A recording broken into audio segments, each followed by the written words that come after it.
So what's up mga kadabarkads, isang mabiyayang araw po sa ating lahat at ngayon pag-uusapan po natin ang nangyayaring issue mapatungkol sa It's Showtime at sa MTRCB. Naku po, grabe yung mga comment.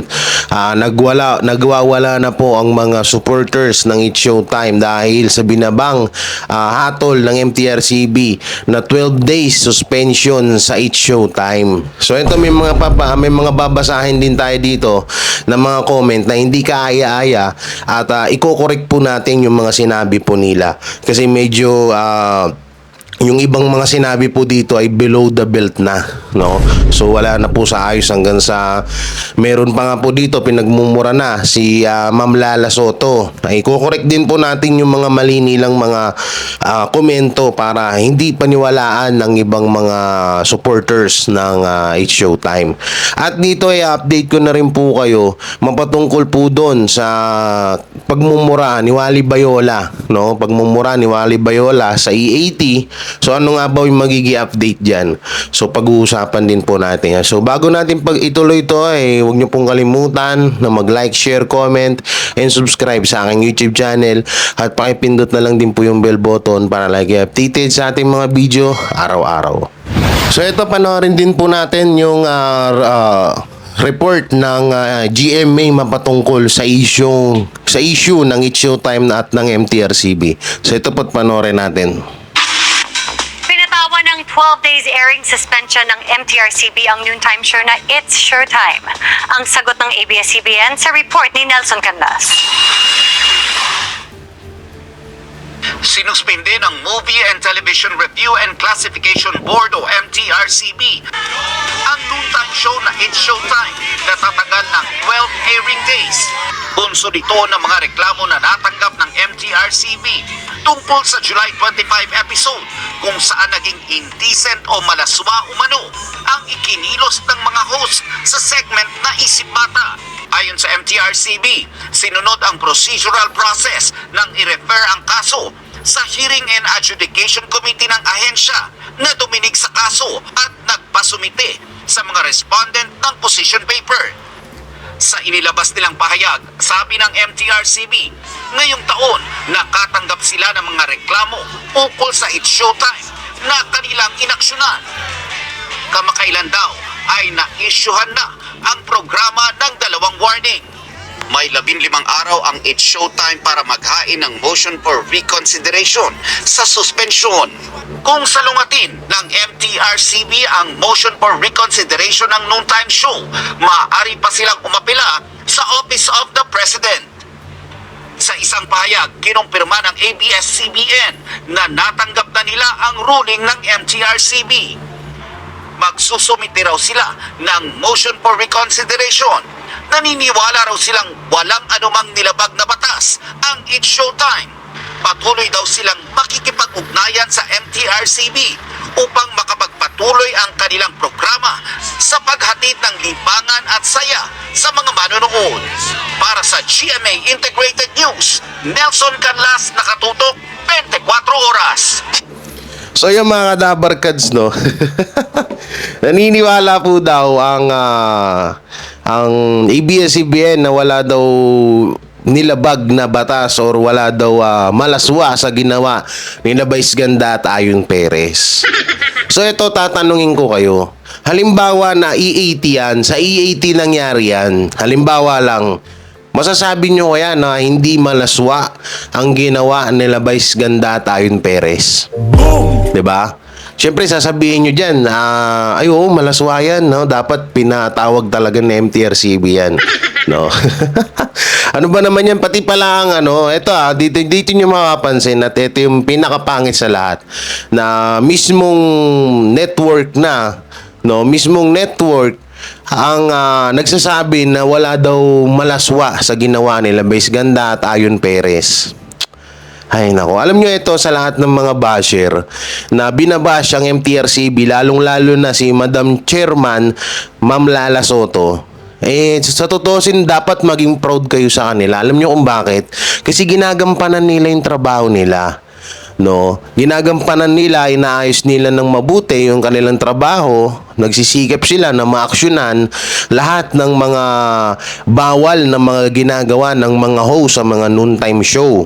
Sa tingin nyo, hindi rin tinatrabaho ni Ma'am Lala Soto or yung ng MTRCB ang mapatungkol kay Wally Bayola? May babasahin po ako sa inyo na kung saan na yung mapatungkol naman po sa kaso or sa hindi pala kaso, sorry, sa pagmumura ni Wally Bayola sa EAT. Para maliwanagan po kayong mga basher, ito po, pakinggan nyo. So ito po, para maliwanagan po kayo mga Kadabarkads, mga supporters ng It's Showtime. Pakinggan nyo po itong sasabihin ng isa sa mga source natin at nasa post din po ito, no, ng MTRCB. So ito po, para lubos po kayo maliwanagan tong mapatungkol po doon kay sa issue ni Wally Bayola sa EAT, kasi marami nagsasabi bakit daw yun hindi daw inaaksyonan ng MTRCB. So ito po yung update, pakinggan nyo po. Ongoing po ngayon yung pagdinig tungkol sa kaso po ng EAT, particularly po doon sa pagbigkas ng mura ni Wally Bayola. Same process po, ipinatawag po ng MTRCB ang mga producers po.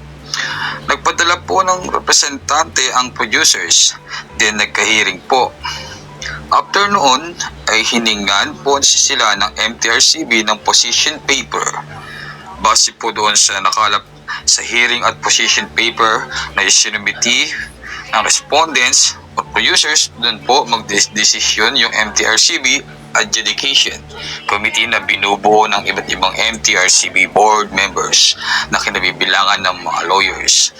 Once may decision na po ang committee, ito po ay ipapadala sa producers. Ngayon po, kung tutol ang producers, maaari sila mag-file ng one motion for consideration sa MTRCB. Dedesisyonan po yun ng MTRCB. Then, pag hindi pa rin po sila satisfied sa hatol, maaari po sila maghain ng appeal sa Office of the President po.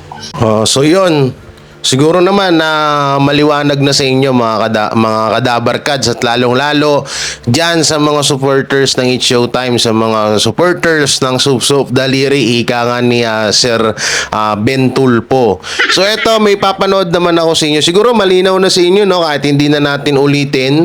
Yan, maririnig nyo at ngayon nalaman nyo na ongoing pa yung kaso ni Wally Bayola sa EAT nung pagmumura niya nga, no. So hindi po nagpapabaya at hindi po bias ang MTRCB, no. Siguro sa mga susunod na araw, no, sa mga susunod na baka mamaya meron na rin, no, hindi natin alam. Ang sinisiguro ko po sa inyo ay hindi bias ang MTRCB dahil maririnig nyo naman doon sa voice record ng ating source na talagang inaaksyonan ng MTRCB ang lahat ng mga violation ng mga noontime show at hindi lang po sa It's Showtime. Kaya yung mga nagsasabi na bias ang MTRCB at dahil anak ni Tito Soto, si Ma'am Lala Soto, kaya pinalagpas yung pagkakamali ni Wally Bayola, hindi nagkakamali po kayo, no. Ongoing pa po yung process, inaasikaso pa po. Siyempre, hindi lang po si Ma'am Lala Soto ang magdidesisyon. Marami po sila at marami pa pong proseso ang ginagawa bago po sila maghain or maglabas ng kanilang hatol sa mga nagkamaling noontime show, no. Kasi yung iba kasi sinasabi na porket daw kasi nga nandun yung tatay kaya hindi pinapatawag. Hindi po, katulad lang po ng sa It's Showtime, 'di ba? Halos halos umabot din ng isang buwan or mahigit pa. No, halos sumabot din ng isang buwan or mahigit pa bago sila makapaglabas ng kanilang desisyon mapatungkol sa issue ng icing nila Vice Ganda at Ayon Perez. Kaya wag niyo sasabihan na bias ang MTRCB kasi dapat nga maging proud kayo sa kanila dahil ginagawa nila yung kanilang trabaho. Paano na lang pag hindi nila ginawa pag hindi nila ginawa ng mabuti ang kanilang trabaho ng MTRCB? Ano na lang? no? So hahayaan na lang yung mga ganyan, 'di ba? Hahayaan na lang yung mga katulad nan yung ginawa ni Vice Ganda at Ayon Perez. Oo, na napapanood ng mga kabataan. Hahayaan na lang ba ng ganyan? Di lahat ng mga noon time show mamimiyasa sa mga bastos, sa salita, sa pagmumura, no, kung ano-ano pa. Kaya kayo na mga ano diyan, kayo na mga mga bias tuloy mga basher, no? Kayo talaga yung bias. Hindi ang MTRCB. So ito ba po, bago tayo mapunta doon sa mga babasahin natin, ay si Rendon Labrador ay nagpainom po daw dahil natuwa siya sa balita ng MTRCB. So ito po ating panoorin. So ito na mo mga kadabar kads, mga kabiyaya, Rendon Labrador magpapainom. Panoorin natin. At syempre on the way tayo ngayon sa inuman. Magpapainom tayo. Okay. Kasi maulan at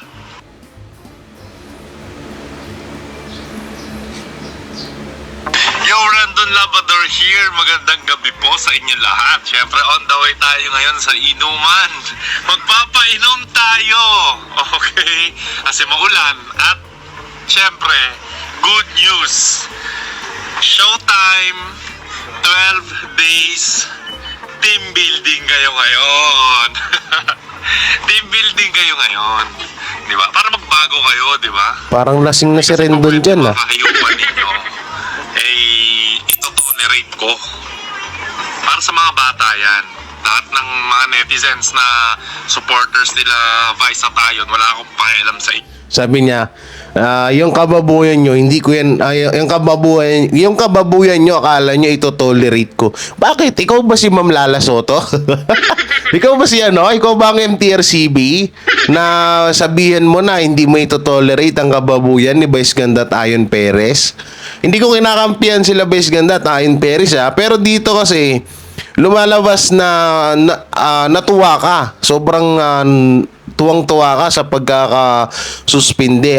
So sa tutusin lang, ang nire-request ko lang talaga, dapat ang masuspindi sila Vice Ganda at Ayon Perez. Yun nga lang, hindi pa pwede yun kasi nga, dapat ang mananagot talaga yun sa ganyang issue ay yung network or kanilang producer, no? Kawawa kasi yung mga staff ng mga biro mo 12 days, magkano rin yan, malaking halaga din na sa sahod nila mawawala, no? So dito eto si Rendon Labrador hindi nag-iisip, akala niya siguro siya na yung MTRCB. Lasing dito, hindi ko, at saka dito napapansin ko lasing ka na bago ka pumunta sa inuman Nyo. Hindi naman yun yung goal ko. Wala akong pakialam sa dalawa na yan. Pag-umpugin ko pa yan Ang goal natin dito, para lang magbago sila, sitahin. Okay, yun lang. Wala akong ano dyan. Okay sila as entertainer, pero wag lang bastusan. Okay? Ang atin lang po kasi is itama yung mali. Wala man po akong pakialam kung sino kayo, kung sikat kayo, kung malaki kayong tao, kung maliit kayong tao. Lasing na nga talaga si Rendon. Pero may point dun si Rendon, ha.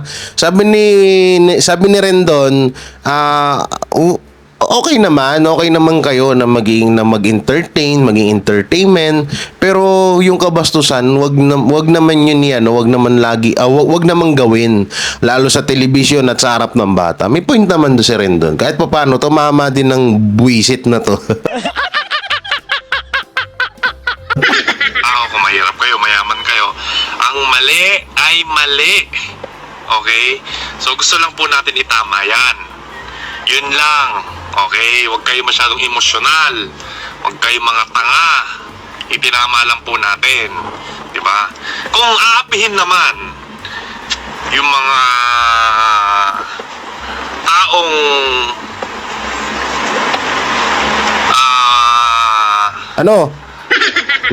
nasuspinde, ipaglalaban din natin sila. Yun. Diba? Lulugar lang tayo sa tama. Huwag po kayo magalit, no hate. Okay, huwag kayo magalit. Magkaisa po tayo ngayong gabi at masaya itong gabi. Gusto ko nga palang magpasalamat kay Madam Chair Lala Soto sa iyong napakagandang trabaho. Good job po sa iyong ahensya. sa lahat po ng bumubuo ng MTRCB, keep up the good work. Sabihin nyo lang po ang inyong address at magpapadala po ako sa inyo ng konting merienda na para mag-abot lang po. Visit ka rin doon. Tingin mo sa MTRCB na mga nagugutuman sila doon. Akala mo, baka pagpiling mo. Alam mo yung pinapalabas niya rito, anong tingin mo? Masusuhulan mo yung MTRCB pa merienda mo? Sira ulo ka ba? Di amak ng mga mapepera ang MTRCB kaysa sa'yo, uy. Visit na to, magpapadala daw siya ng merienda. Mamaya may bubog pa yun eh. Mamaya baka may lason pa yung merienda na dala-dala mo. Huwag kami, Rendon. Sira ulo talaga ito eh, no? Nang pasasalamat sa inyo dahil inaksyonan nyo po ang ating panawagan. Kasi malaking bagay yan na nanaig ang kabutihan. Alam ng mga Pilipino ngayon na may chance pa tayong umunlad. Okay? Naririnig ang boses ng taong bayan. Yun yung mahalaga dito eh. Okay? So, yun. Pasalamat ka, Chot Reyes. Dinamay si Chot Reyes. MTRCB. Showtime. Kung hindi ko makakalusot sa akin.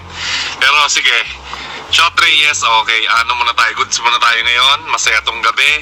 Isa itong araw na dapat alalahanin na nanalo ang kabutihan para sa kabataan. Okay? Sama-sama muna tayo. Lahat ng kagalit ko, pati si Paulo Contis. Paulo, ha? Tropa-tropa muna tayo ngayon. At Ako ba? Ako? ang kabutihan. Okay? Lahat ng Pilipino. Rendon, ako ba? Hindi mo ako babatiin dyan? Tropa din naman tayo ah. Ba't di mo ako binabati? Ayaw mo na ako kalaro ng basketball. Lagi ka kasing talsik eh, no? Bati mo naman ako, si Paulo Contis lang binati mo. Unfair mo naman eh. Bias ka naman eh. Lahat ng Pilipino, sama-sama muna tayo mag-celebrate. At lahat tayo ay nanalo ngayon. Okay? Except kay Vice at Ayon. At a Showtime. Team building kayo muna. Planuhin nyo muna. Tapos ang suggestion ko, baka nahihirapan po kayong mag-isip kung saan kayo pupuntang lugar, ay punta kayo dun sa resort na sinira ng mga walang hiyang empleyado ng Samsung. Doon po kayo punta. Yung buong production po ng Showtime, kasi araw-araw po kayo nag-shooting, wala po kayong time mag-banding. Kaya po ganyan ang mga pag-uugali ninyo at pag-iisip ninyo, medyo nadiderail na eh. Okay? It's time to unwind. At kung kailangan nyo ng motivational speaker, kasi alam nyo na ang mga team building kailangan ng motivational speaker, lagi yan. Libre. Okay, libre na. Pupunta ako doon. Ito yung tao ni si Rendon na lakas maghamon, no? Natatandaan nyo po ba yung hinamon niya, si Ben Tulfo, ngayon si Chot Reyes naman. Nung pagpunta niya kay Ben Tulfo, sabay sorry ang gago. Ito yung malakas maghamon, no? Malakas yung maghamon na asan ba address mo, puntahan kita sa ganyan. Tapos kapag nandun na, magugulat ka na lang na bakit sasabihan ng pinuntahan niya na okay naman pala si Rendon kasi nga nagsusorry. So wag na natin to ituloy mga kadabarkads, no? Wala sayang airtime natin kay Rendon. So ito po, at basahin na natin yung mga comment. Excuse me, nadidigay ako. Yung mga comment ng mga supporters ng It's Showtime na walang iba ay galit na galit po kay Ma'am Lala Soto at sa MTRCB. So matutuwa kayo dito sa mga comment dahil yung ibang mga comment po dito ay malayo na po sa malayo na po sa katotohanan. Napakalayo na ng MTRCB tapos i-connect sa politika, no? Ito po, basahin natin. So unahin po muna natin mga kadabarkads itong sinabi. Makikita nyo dyan sa screen, no? Yung sinabi po ng Team Kapamilya, or ito po ay isa pong site or page ng ABS-CBN. Hindi ko po alam kung alam ba nila to na may ganito silang vlogger or site na ito po yung sinasabi niya sa MTRCB, no? Kaloka yung mga reasons, sabi niya. Like sobrang proceed na nung pagka-include ng iba pang violation ng mga honest mistakes naman live show na yan. Ma-justify lang talaga yung suspension eh. So sabi niya, ito pa, marami pa yan dito. Sinuspende man ang It's Showtime, siguradong hindi sila matitinag. Pa-away-pek na naman, pa-victim. Tandaan, hindi mahawak ng MTRCB ang cable channel ng ABS-CBN na Kapamilya channel at ang online live. Yun naman pala anong pinuputak mo dyan? Oo, anong pinuputak mo dyan? Alam mo naman pala na hindi hawak ng MTRCB yung mga channel or mga social media platform ng ABS-CBN. Anong pinuputak mo? Stream nila sa Kapamilya online live. Don't worry, madlang people, Showtime, gotcha. Sabi niya. Ito pa. Showtime best family. Super solid kaya inggit na inggit yung motivational speaker at Tichened na malala yung anak ni Tito He. Oh, grabe yung banat kay Tito Soto at kay Ma'am Lala dito, no? So, ito pa. Ito na yung mga comment ng mga... Ito pa, yung isa pang site ng Kapamilya Online Updates. Lala Soto, baba sa pwesto. Ay, lako. Ma'am Lala Soto, pinapababa ka sa pwesto nitong mga ulupong to. So, ito. Dito tayo. Ito na yung mga pambihirang comment ng mga supporters ng It's Showtime, no? So, ito basahin natin. Hindi ko na lang babanggitin yung mga pangalan, na dapat patas kayo. Tang-igit kayo. Asan hustisya niyan? Bakit perfect ba kayong mga tao para hindi nagkakamali? Or sadyang mahal lang ang bayad ng EAT sa MTRCB. Ay nako po. Ito po ang pangalan, ito maaaring makasuhan to kasi ano po yung sinabi niya sa MTRCB, no? At hinashtag pa niya ang MTRCB. Ito po ay si Tahashi Hamada. No, sana mapanood to ng MTRCB at mas maganda siguro sampulan nila yung mga ganitong mga tao na inaakusahan sila, no. O ito pa, sabi ng isang netizen, may lala moves. O may lala moves daw. Ito pa, pag-inggit pikit di yung sinususpindi yung show na madaming napapasaya, sakit nyo sa ulo MTRCB. Dito sa sinabi nito na inggit pikit, masakit sa ulo ang MTRCB. Alam nyo, masasakit ng ulo nyo kapag hindi umaksyon ng MTRCB sa ganitong issue, madam. No? Kung sino ka man po, hindi ko na po babanggitin ang pangalan nyo, no? Hindi po maganda, no? Hindi po maganda yung sinabi nyo na sakit sa ulo ng MTRCB. Kung hindi inaksyonan na MTRCB to, di malalala at mamimiyasa lahat ng mga host kung ano-ano yung gagawin nila kahit sa harap sila ng bata. Diba? So ito pa, marami pa dito. Ito yung pinakamalupit. Dito ako tawang-tawa, no? Malala na sa Pilipinas. Ano na, huwag masyadong ugaliin ng ganyan. Ang buhay ay gulong, umiikot lang. Dami pa nga mas malala. Mga programa, wala kayong aksyon. Sabi nito ni Ma'am, galit na galit. Gustong manakit. Harap-harapan nga na pangungurap. Ano to? Pangungurakot. Wala kayong aksyon. Walang yan na yan. Harap-harapan daw na pangungurakot, no? Bakit pati yung sa gobyerno, pinapasa nyo sa MTRCB, anong kinalaman nila doon? Ang bobo, Hindi, ano lang ako, nabububuhan ako dito. Ulitin natin yung basa, simula sa una. Malala na sa Pilipinas. Ano na, wag masyadong ugaliin ng ganyang buhay. Ang buhay ay gulong umiikot lang. Dami pa nga mas malala mga programa. Wala kayong aksyon. Harap-harapan nga na nangungurakot. Wala kayong aksyon. Susko. Sabi niya, naman, akala ko ba tulungan bawat kapwa Pinoy hates kaloka, reliever ko ang stress reliever ko pa naman ang Showtime but we will pray. Ano yung pagpe-pray mo, madam? Bakit tatanggalin ba? Hindi naman na-terminate ng Showtime, suspindi lang.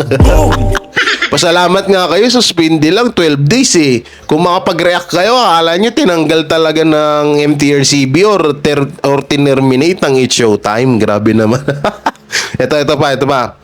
Kulang ang araw namin. Ito, wag na natin pa unfair daw ang MTRCB. Mabuti naman po meron sa YouTube. Ang talino din nitong MTRCB, ang galing. Sabi nung isa. Ito pa, marami pa dito. Unfair na MTRCB, anak kasi ng isang host. Ito na naman, nadamay na naman si Tito Soto. 12 days din pahinga ang TV namin. So wala kaming pakialam sa'yo.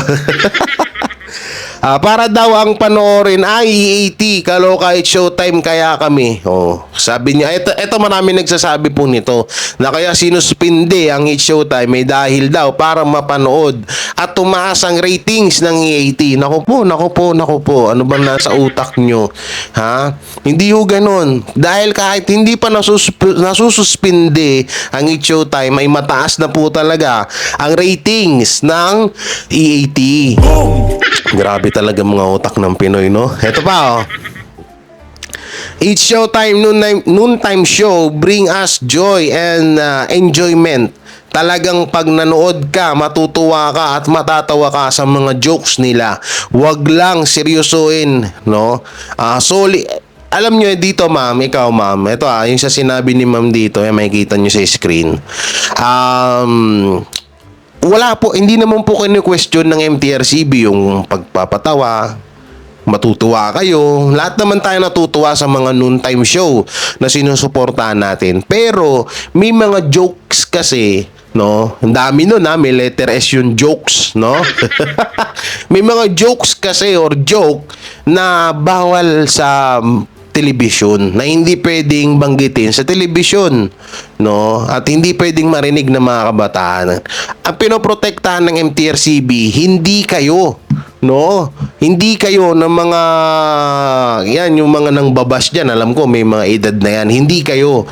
Ang pinoprotektahan ng MTRCB, yung mga anak nyo, yung mga pamilya nyo, no? Sila yung pinoprotektahan ng MTRCB dito. Dahil kapag tuloy-tuloy yung mga ganyan green joke, mas maano ng bata yan, maa-adapt yan. Kasi nga napapanood sa telebisyon. Halimbawa, yung kanta ng Mini Miss You, di ba? Dinagaya ng mga bata ngayon. Paano pa kaya yung mga green joke na yan?